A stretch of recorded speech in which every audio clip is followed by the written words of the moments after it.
comme vous l'avez rappelé, sous Nicolas Sarkozy. J'étais à l'époque au gouvernement et j'ai participé au séminaire qui avait été organisé sur l'identité.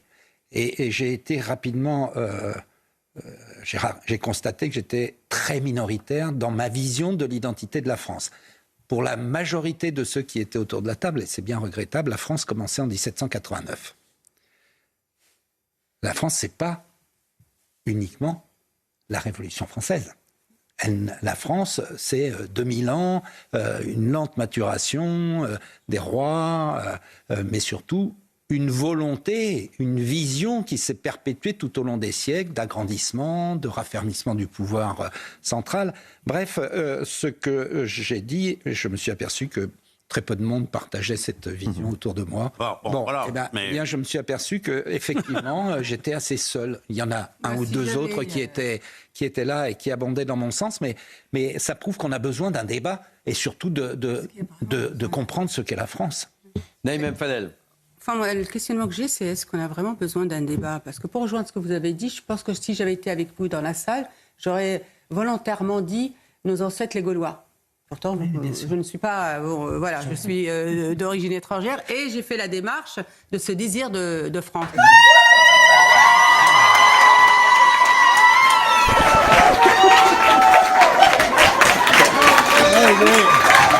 Mais je rebondis sur ce qu'a dit M. Le Guen et je trouve qu'il a raison.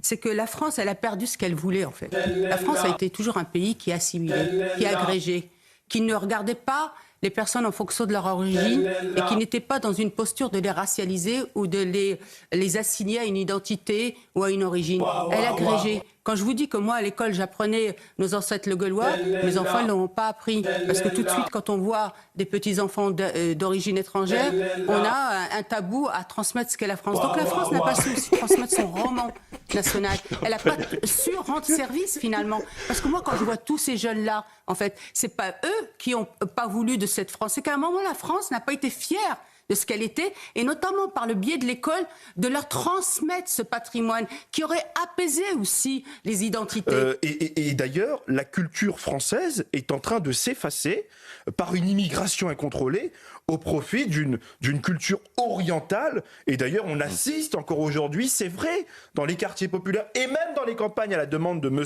Mélenchon, à une orientalisation de la culture française au détriment de la culture occidentale de l'Europe.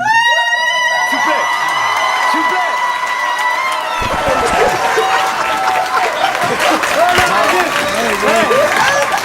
Putain, il l'a préparé celle-là, c'est sûr.